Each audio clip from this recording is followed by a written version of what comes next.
Cartier a la parole.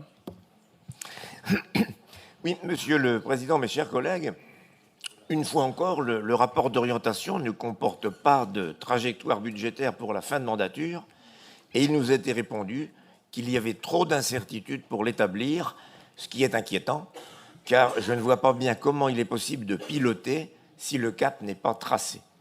Dès lors, quel est le sens de ce débat d'orientation dont la prospective constitue normalement un élément substantiel? Vous avez déclaré à la presse, Monsieur le Président, préparer un budget qui sera tout sauf de gestion, mais avant tout de mobilisation et d'action.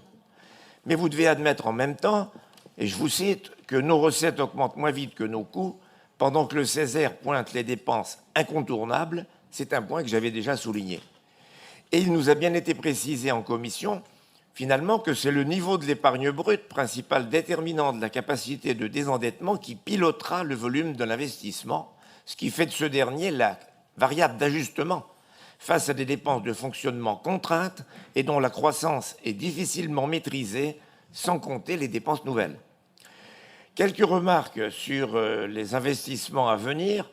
Un peu plus de 2 milliards d'euros, dites-vous, d'ici la fin de la mandature, avec les réserves que je viens d'évoquer. Parce qu'on les fera si on peut les faire, en fait.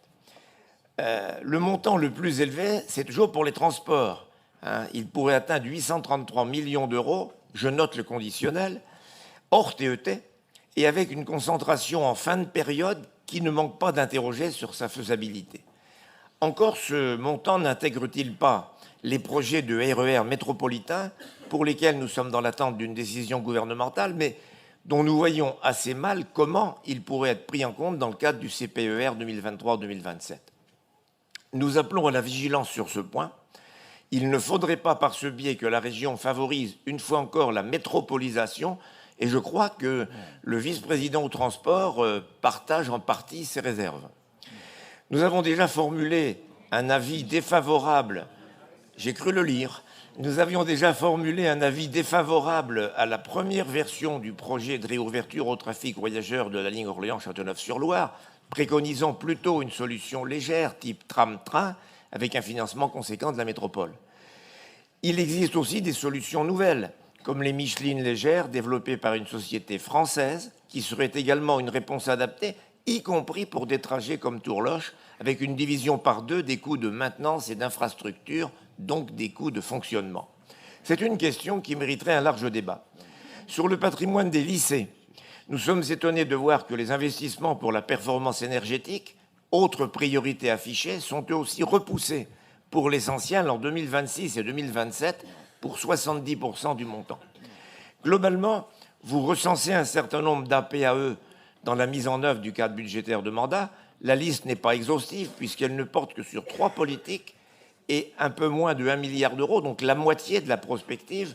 Mais nous voyons seulement 158 millions programmés en 2024 contre 356 millions en 2026. Là encore, j'aimerais savoir comment vous parviendrez à les traduire en crédit de paiement lorsque l'échéance sera venue.